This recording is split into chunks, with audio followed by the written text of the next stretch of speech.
घी में भिगो कर अपनी कामना कर कर भगवान के सामने दिए में रखकर जला देता है, दिए की तरह उससे आरती उतार देता है। कहते हैं उसका जन्म दूसरी बार पृथ्वी पर नहीं होता, वो भगवान के गोलोक धाम में जिंदगी भर के लिए विराजमान हो जाता है। जिंदगी भर के दीप की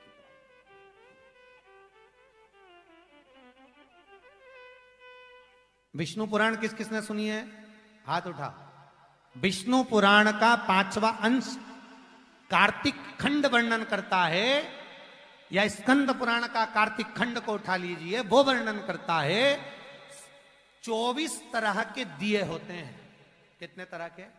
24 तरह के दीप होते हैं। उस दीप में सर्वाधिक श्रेष्ठ दीप होता है तुलसी दल का, तुलसी की डंडी से जो प्रकट किया जाए। बत्तियों का भी क्रम है, एक लंबी बत्ती होती है, एक गोल बत्ती होती है। होती कि नहीं होती? लंबी और गोल। ये वाला स्पीकर बंद है, बार बार बंद हो रहा है, बार बार चालू हो रहा है, उसको देखिए जरा। बत्ती एक गोल होती है, एक लंबी होती है। गोल बत्ती और लंबी बत्ती में अंतर होता है, बहुत जमीन आसमान का अंतर है, बहुत ध्यान देना इसका। गोल बत्ती किस किस देवी देवता पे लगती है और लंबी बत्ती किस किस देवी देवता पे लगती है, तो स्कंद पुराण और विष्णु पुराण दोनों कहती है जो लंबी बत्ती होती है वो पितरों की जगह पर, पूर्वजों की जगह पर, पूर्वजों की जगह पर, बड़ के पेड़ के नीचे, पीपल के पेड़ के नीचे लंबी बत्ती का प्रमाण है। किसी देवी के स्थान पर, जो देवी की पूजन करते हैं, जगदम्बा की पूजन करते हो, पार्वती की करते हो, लक्ष्मी की करते हो, कुल देवी का स्मरण करते हो, लंबी बत्ती का प्रमाण। और जो गोल बत्ती होती है वो गोल बत्ती का प्रमाण किसी हनुमान मंदिर, राम मंदिर, शिव मंदिर, जितने देवताओं के मंदिर हैं वहां पर गोल बत्ती का प्रमाण। लंबी बत्ती देवी के स्थान पर इसलिए जलाई जाती है क्योंकि देवी वंश की और लक्ष्मी की वृद्धि करती है, तो लक्ष्मी और वंश बड़ा होना चाहिए, लंबा होना चाहिए। और देवता के सामने गोल बत्ती इसलिए लगाई जाती है कि हमारा मन, ये चित्त, ये वृत्ति आपके चरणों में टिकी रहे और एक दिन हम भी वैकुंठ का वास करें, इसलिए गोल बत्ती लगाई जाती। एक सहस्त्र बत्ती होती है, करें दर्शन कभी? यहां पे माताएं बैठ बैठ के बनाती रहती है 100 बत्ती, 108 बत्ती, 108 बत्ती बनाकर भगवान के सामने। उसका क्या प्रमाण है? कौन से पुराण में लिखा है कि 108 और सहस्त्रावली बत्ती लगाई जाए?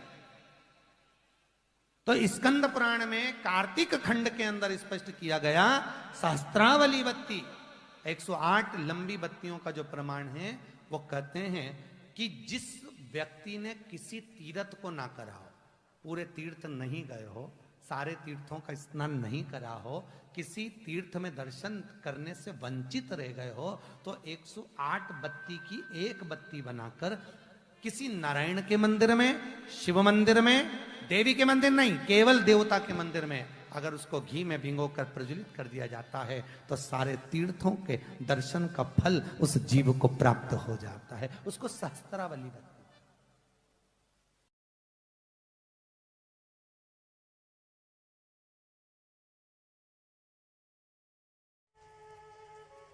पर भावों में इतने इतने आप आनंद में डूबो, भाव में डूबो, मना नहीं है, पर भाव में छल ना हो जाए, भाव में पाप कृत्य ना हो जाए,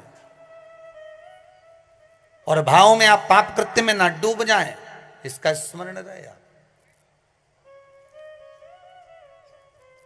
कई माताएं तो पुण्य करते करते भी पाप कमा लेती है, कई पुरुष लोग भी पुण्य करते करते पाप कमा लेते।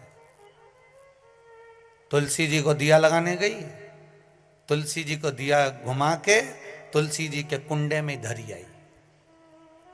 अब ये पुण्य मिला कि पाप मिला? जम के बोलते जाओ जरा, पाप मिला, पुण्य नहीं मिला है।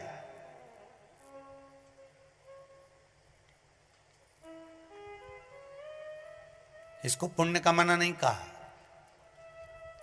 जिस तुलसी के क्यारे में तुमने दिया रखा, तुलसी मैया ही मन में सोच रही काहे को आ गई, रोज शाम पड़ आया जाती है, मन को इतना घबरा देती है कि आग लगा के जाएगी।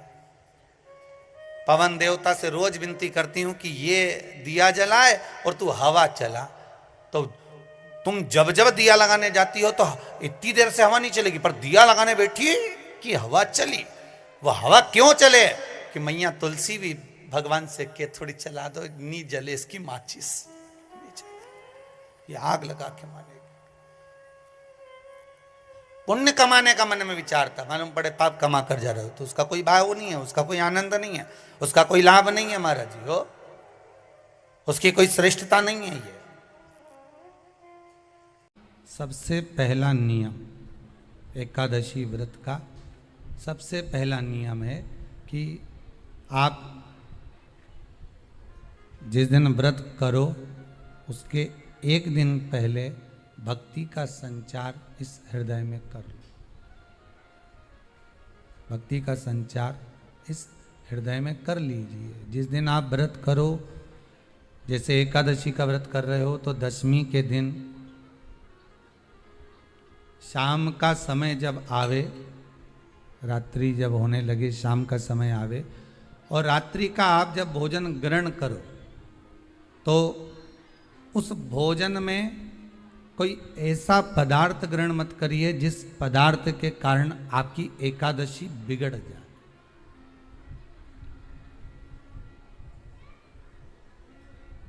कोई बेकार भोजन हमें ग्रहण नहीं करना, श्रेष्ठ भोजन ग्रहण करिए दशमी के दिन। और एकादशी का दूसरा नियम बहुत ध्यान से सुनिएगा। जिस दिन आपकी एकादशी का व्रत हो उस दिन प्रयास करिएगा कि अपने हाथ से किसी भी वृक्ष की कोई पत्ती टूटे ना। अपने हाथ से किसी भी वृक्ष की, पौधे की, किसी भी वृक्ष की पत्ती अपने हाथ से ना टूटे। बहुत ध्यान दीजिएगा महाराज। एकादशी का ये दूसरा नियम है कि अपने हाथ से किसी पौधे की, किसी वृक्ष की, किसी डाली की कोई पत्ती टूटे ना, कोई पत्ती ना टूटे, इसका प्रयास करिए।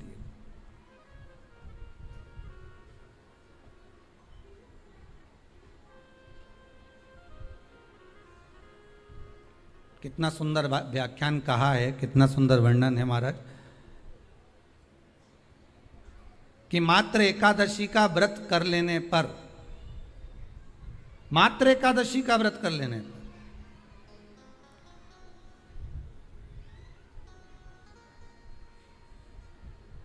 जो पूर्व में किया गया हमारा पाप कर्म है, हमने किसी जीव की हत्या करी है, हमने किसी को कष्ट प्रदान करा है, हमने किसी को अपशब्द कहा है, हमने किसी को ताने दिए, हमने किसी को आड़ा टेढ़ा कहा है, हमने किसी को गालियां दे दी है, मात्र एकादशी का व्रत ही कर लेने पर ये सारे जो दोष हैं वो समाप्त हो जाते हैं।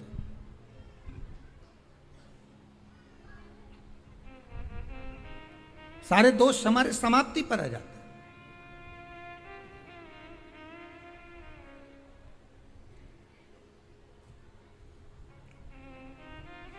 अब एक विचार करिएगा थोड़ा सा अपने मन में, अपने चित्त में, अपनी वृत्ति में एक बात उतारिएगा। एक अपने मन में एक बात को उतार कर रखिएगा कि आप अपने पाप को, अपने पाप कर्म को जिस दिन क्षीण करने वाले हो, समाप्त करने वाले हो, अपने पाप को आप जिस दिन समाप्ति पर लेकर जा रहे हो तो उसके एक दिन पहले आपको प्रसन्नता होना चाहिए कि नहीं होना चाहिए कि कल मेरा पाप कटने वाला है, कल मेरा पाप समाप्त होने वाला है। जो मैंने पाप कर्म करा है वो समाप्त होगा, जो मैंने पाप कर्म करा है वो कल समाप्त हो जाएगा। तो एक दिन पहले आपके चेहरे पर प्रसन्नता हो कि ना हो।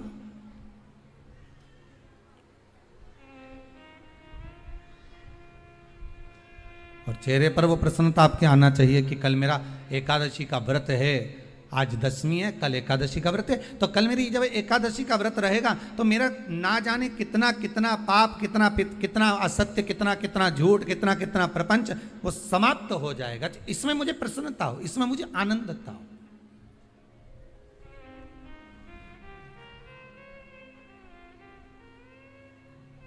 तो क्या कहा गया कि प्रयास करिएगा कि एकादशी के दिन कोई वृक्ष की, कोई डाली की, कोई कोपल की कोई पत्ती ना तोड़ी जाए। क्यों?